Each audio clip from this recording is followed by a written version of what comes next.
Now here are some quick photo tips for you. Only high quality photos are going to be accepted into stock photo sites. So if you want to have high quality photos, you need a high quality gear. So I highly recommend that you use a DSLR camera, and a plain 50mm lens is just fine. Now you're going to want to try to take pictures that are difficult for regular people to take with their smartphones. And if you are going to be using DSLR cameras, try modifying your shutter speed and try to play around with it. For example, you could try taking long exposure photos. Long exposure photos tend to sell more. When you're taking these pictures, make sure that there's a concept behind the photo. You have to try to capture photos with intention, and also try to make your photos socially relevant.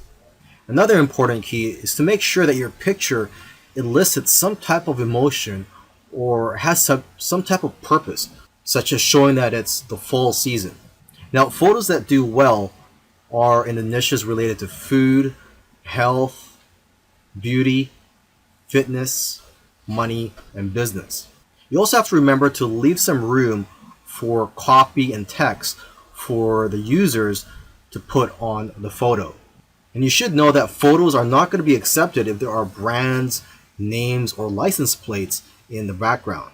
And if you have models in your photos, they will have to sign a release form.